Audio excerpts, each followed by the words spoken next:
धर्म, कर्म, विधि विधान और ज्योतिष की सटीक जानकारी पाने के लिए YouTube चैनल जीवन दर्पण को सब्सक्राइब करें और हाँ, अपडेट रहने के लिए बेल आइकन दबाना ना भूलें।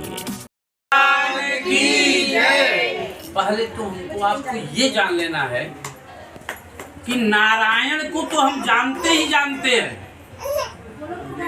लेकिन ये सत्य शब्द आया कहाँ से? सत्य शब्द आया तो भागवत में भी लिखा है, सत्यम परम धीमहि। जो सत्य है वही भगवान का मूल स्वरूप माना जाता है और उसी मूल स्वरूप का दर्शन कराने के लिए स्वयं विष्णु भगवान एक गरीब ब्राह्मण के पास में बूढ़े बाबा के रूप में आए। कहाँ आए? सत्यनारायण भगवान की मूल कथा तो आचार्य जी ने कहा ही है। आओ, कब आए, कैसे आए? पहले अध्याय में ये बतलाया गया है कि नारद जी विष्णु भगवान से संसार के लोगों के कल्याण की कामना के लिए सत्यनारायण भगवान की कथा को लिया था और इस सत्यनारायण भगवान की कथा को नहीं लिया था, सत्यनारायण भगवान की पूजा का विधि प्राप्त किया था और उस पूजा को 4 लोगों ने किया। सत्यनारायण भगवान की पूजा करने से हमको आपको इस जन्म में तो फल मिलता ही मिलता है, अगले जन्म में भी फल मिलता है। ये शास्त्रों में प्रमाणित लिखा गया है। सत्यनारायण भगवान की पूजा का पूरा विश्लेषण स्कंद पुराण में आया है और ये प्रमाण के आधार पर कहा गया है क्या 4 मुख्य श्रोता हैं। 4 मुख्य श्रोताओं में 2 कैटेगरी बनी हुई है। पहला मुख्य श्रोता क्या है? उसका नाम क्या है? सतानंदो महाप्राज्ञः सुदामा ब्राह्मणो ह्यभूत। पहला जो मुख्य श्रोता है उसका नाम है सतानंद। क्या नाम है? सतानंद उस जन्म में तो बहुत गरीब था, लेकिन अगले जन्म में वह सतानंद को अगले जन्म में उस सतानंद को कौन मिला? बूढ़े बाबा के रूप में विष्णु भगवान मिले। और विष्णु भगवान ने पूछा कि तुम कौन हो, कहाँ जा रहे हो और क्या करने जा रहे हो? तो ब्राह्मण कहा क्या कि ब्राह्मणोति दरिद्रोहम भिक्षार्थम बब्रवे महीम उपायम यदि जानासि कृपया कथय प्रभो। मैं गरीब ब्राह्मण हूँ महाराज, मैं भीख मांगने के लिए जा रहा हूँ।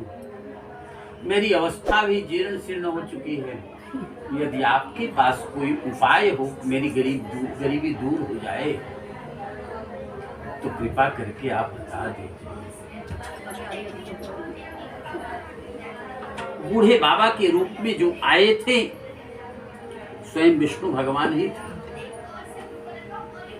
और उन्होंने कहा क्या कि आपकी गरीबी ये दूर करना है तो सत्यनारायण भगवान की पूजा करिए। अब सत्यनारायण भगवान की पूजा या किसी भी पूजा में पैसे लगते हैं ना, अगर हमारे आपके पास पूंजी होगी तब पैसे लगाएंगे ना। अगर पूंजी नहीं होगी तो पूंजी की व्यवस्था के लिए सोचेंगे। पूंजी तो थी नहीं, जितना भीख मांगने से पाता था भोजन कर लेता था, सब जय सिया राम होता था। लेकिन रात्रौ निद्रा न लब्धवान,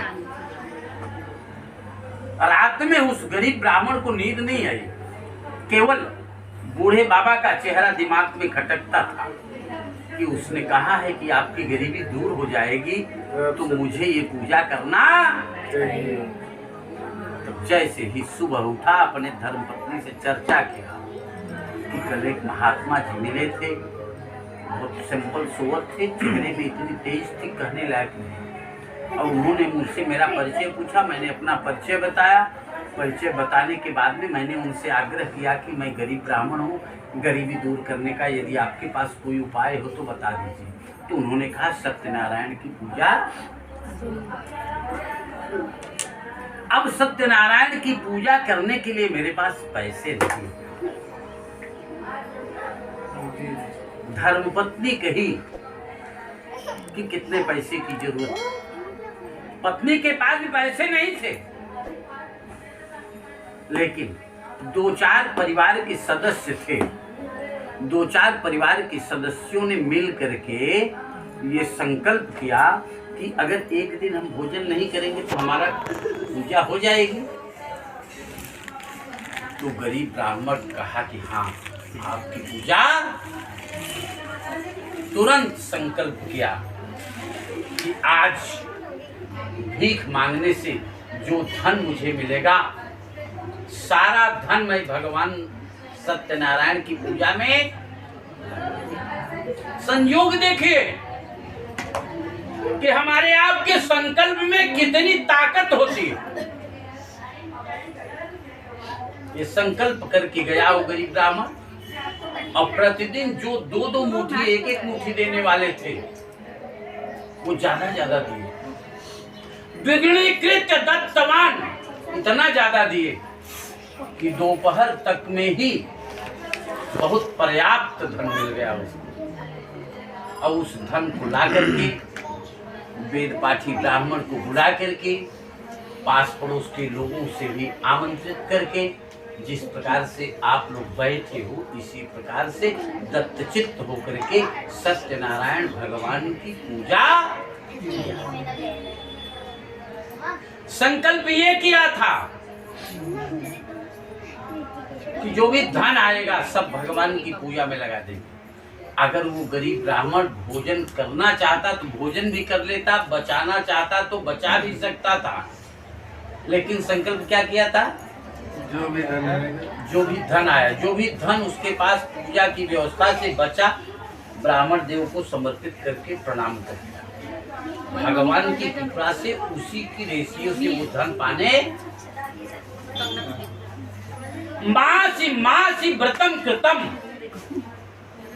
पहली बार कथा सुनने से उसको बेनिफिट मिला तो प्रत्येक महीने कथा सुनने लगा। कथा क्या है? पूजा क्या है? कथम भगवान मिलिष्यति या सा कथा, भगवान कैसे प्राप्त होते हैं वही रास्ता कथा के माध्यम से बतलाया जाता है। तो दूसरा श्रोता लकड़हारा आया, उसका भी व्यापार अच्छा नहीं चल रहा था।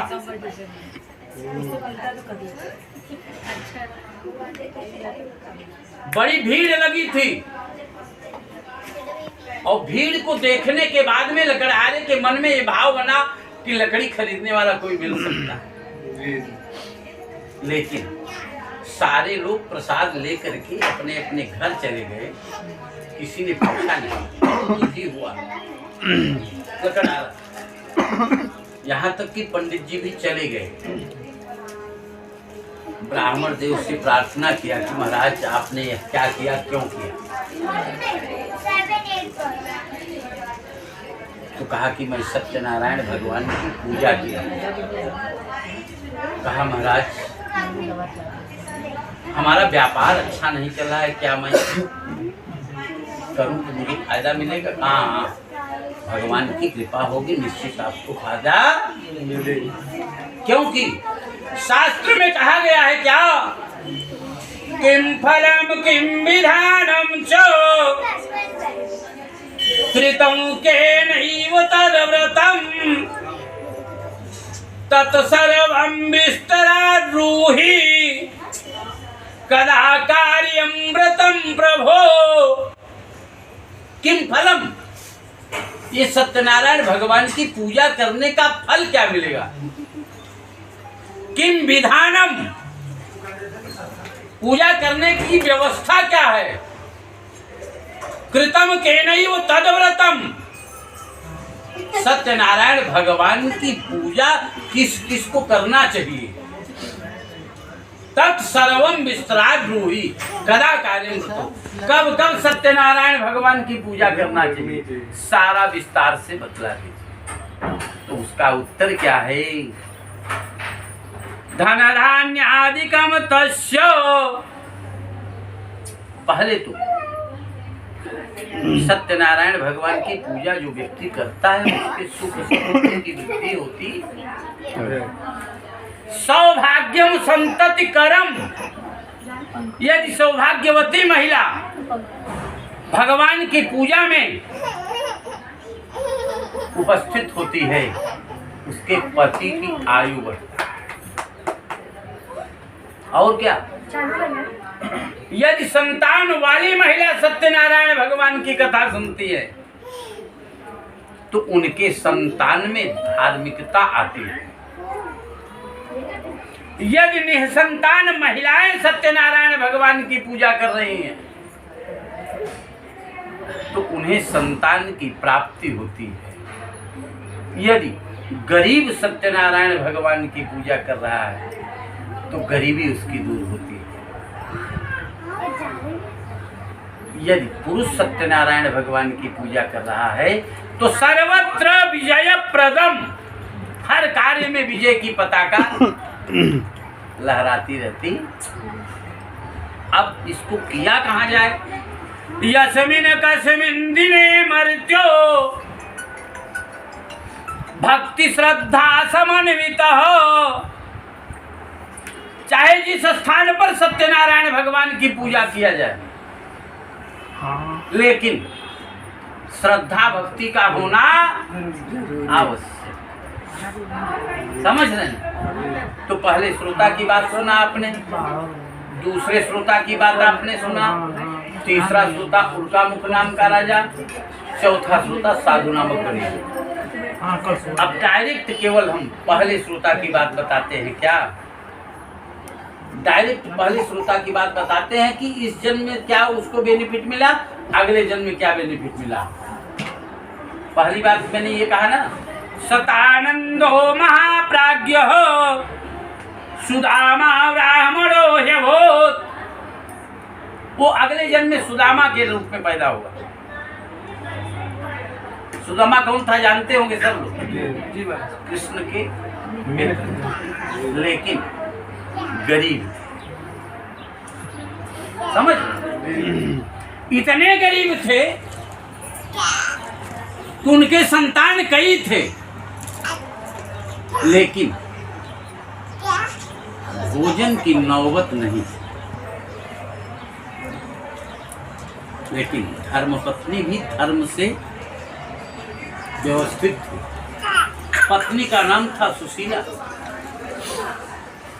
श्री कृष्ण तो उत्तरोत्तर बढ़ने लगे। जब द्वारिका के राजा हुए तब अपने पत्नी सुशीला से चर्चा किए कि हमारा मित्र है श्री कृष्ण जो इस समय द्वारिका का राजा बना हुआ है।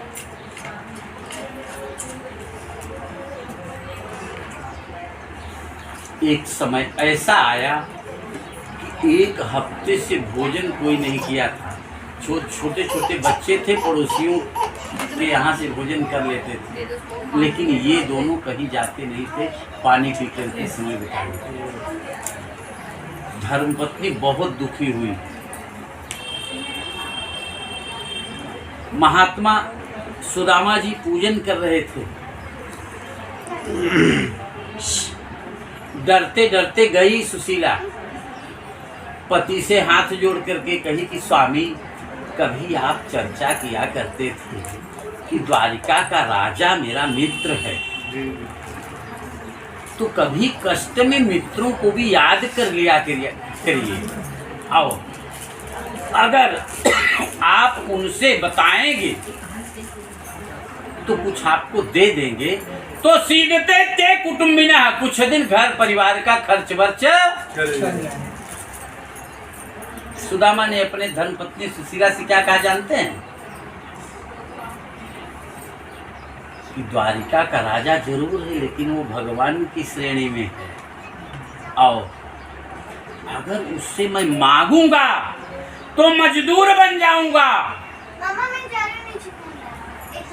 मैं उनसे मांगने नहीं जाऊंगा। अगर दर्शन की बात कहती हो तो मैं जा सकता हूं। धर्मपत्नी के दिमाग में ये, अच्छा ये बताओ, एक्सरे मशीन में हाथ की एक्सरे खिंचवाओगे तो क्या एक्सरे वाले को बताओगे या मशीन को बताओगे कि हमारा हाथ टूटा हुआ है? अगर टूटा होगा तो एक्सरे में बता देगा कि टूटा है, अगर नहीं टूटा है तो क्लियर बता देगा कि नहीं टूटा है। भगवान को बताओगे क्या आपकी मेरे पास क्या है क्या नहीं?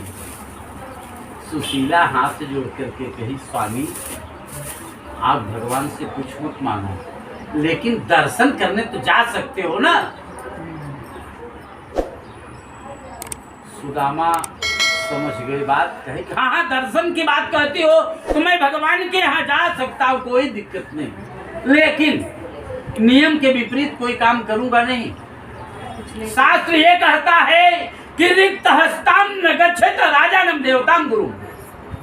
खाली हाथ न देवता के पास जाना चाहिए, खाली हाथ राजा के पास भी नहीं जाना चाहिए, और खाली हाथ मित्र के पास भी नहीं जाना चाहिए। और वो द्वारिका का राजा तो मेरा मित्र है, लेकिन वो राजा है, इसलिए खाली हाथ जाने वाला नहीं हूँ।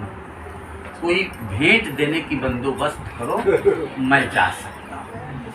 अब धर्मपत्नी माथा ठोक रही है कि घर में फूटी कौड़ी नहीं, एक दाने के टुकड़े नहीं है, और क्या मैं भेंट देने के लिए करूँ? लेकिन पड़ोसियों से बहुत अच्छे संबंध थे। किसके? सुशीला। सुशीला पड़ोसन के पास गई और ये कही कि बहन थोड़ा सा चावल चाहिए। व्यवहार अच्छे थे, एक गोनी चावल आंगन में रखवा दिया कि बहन ले जाओ। सुशीला ने उस गोनी के बंधन को खोला, केवल थोड़ा सा चावल लिया, अपनी आंचल में रख लिया और चलने लगी बाहर घर से। तो वो मालकिन, घर की मालकिन कहने लगी कि बहन सब ले जाओ ना, हमारे पास है अभी और चावल है, कोई दिक्कत नहीं, ले जाओ।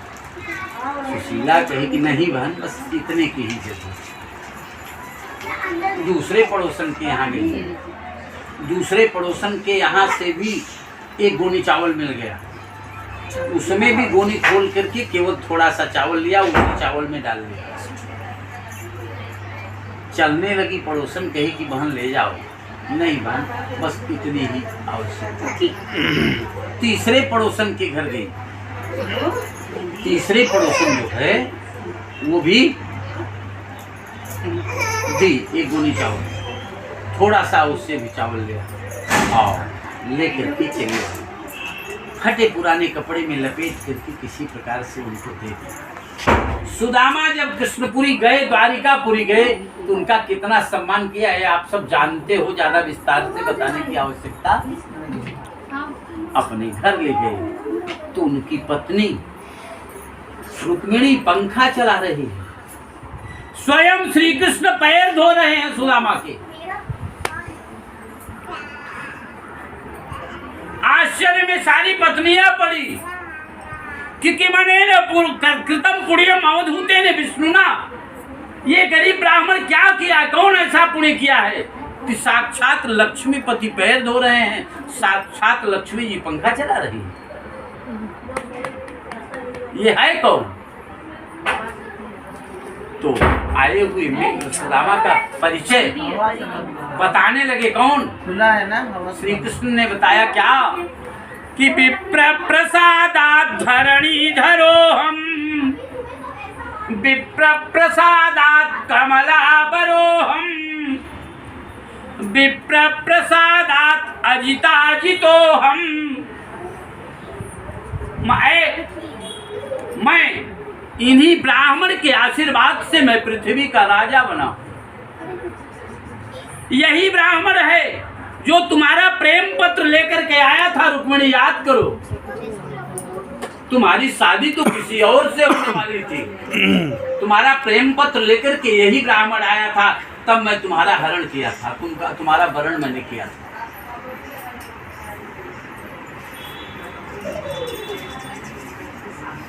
इसी ब्राह्मण के आशीर्वाद से मैं आज लक्ष्मीपति बना हूं।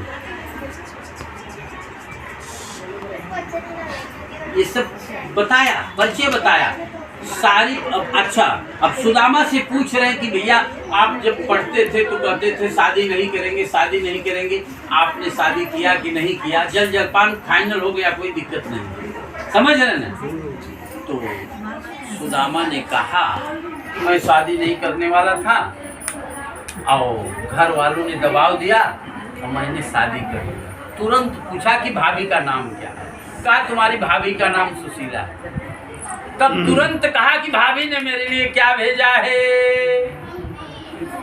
अब आप ये बताओ, अगर किसी के यहाँ आप जा रहे हो और वहाँ बढ़िया काजू कतरी पा रहे हो खाने के लिए, और अगर आप गिफ्ट देने के लिए पार्ले जी ले गए हो, तो थैले में से हाथ निकलेगा?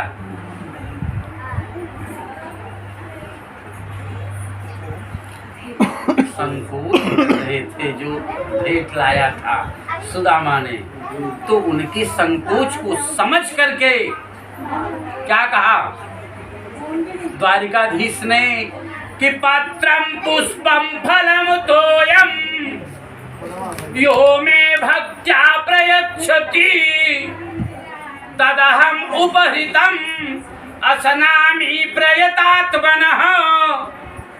ऐ मित्र, मेरे पास भेंट देने की वस्तु क्या है उससे मतलब नहीं है, भेंट दी गई वस्तु किस भाव से मुझे दिया गया उससे मतलब है। समझ रहे हैं? किस भाव से मुझे दिया गया उससे मतलब है। तो भाभी ने किस भाव से मुझे दिया गया है वो कृपया दे दीजिए। तो अपने पास से मैं रखी हुई कुटली जिसमें चावल के टुकड़े थे। अच्छा ये बताओ, जैसे इस फ्लोर में 3-4 रूम तो जरूर होंगे ना। अब कोई खंडा मंसूरी खा रहा है, कोई बासमती खंडा खा रहा है, सबके अलग अलग व्यवस्था है ना। तो तीनों घर से चावल लेने के बाद में सुदामा कही कि मुझे बताने की क्या जरूरत है, मुझे बताने की क्या जरूरत है। सारी व्यवस्था को देखते हुए सुदामा ने जब चावल लिया तो अपने मुट्ठी में जैसे ही खोल करके लिया तो उनको सुशीला के मन में जो भाव था देने का, तुरंत वो भाव समझ में आ गया। तुरंत मन ही मन, माने सुदामा को नहीं पता चला, तुरंत विश्वकर्मा को बुलाया और कहा जा करके सुदामापुरी बना। ठेकेदार के रूप में विश्वकर्मा पहुंच गए सुदामापुरी। पहली मुट्ठी खाने के बाद सुदामा वहीं बैठे हैं। सुदामा की पत्नी आई, पूछा गया कि मैं सुदामापुरी बनाना चाहता हूँ, आपका मकान बनाना चाहता हूँ। तो सुशीला के क्या शब्द थे जानते हैं? सुशीला हाथ जोड़ करके कही कि जिसके बदौलत मैंने पाया है ये आज समय पहले उसका मकान बनना चाहिए। तो जिसके घर से पहली मुट्ठी चावल लिया था, पहले उसका मकान बनवा दिया। फिर जिसके घर से दूसरी मुट्ठी चावल लिया, फिर उसका मकान बनवाया।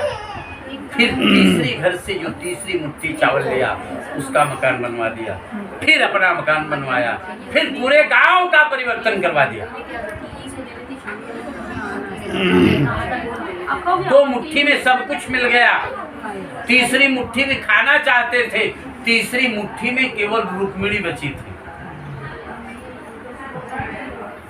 तो पत्नियों ने कहा कि कच्चा चावल है, ज्यादा खाओगे तो नुकसान करेगा। अब कैसे कहे कि मुझे मत दो। हाँ, तो कृष्ण बात मान गए, पत्नी की भी बात मान गए और काम भी बन गई।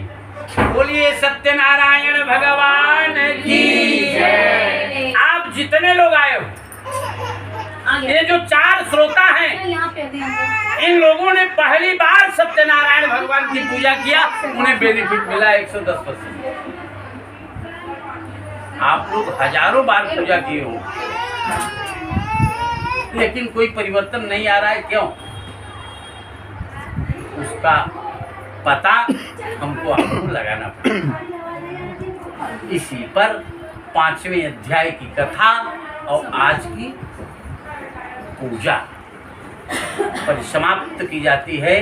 बोलिए सत्यनारायण भगवान की जय।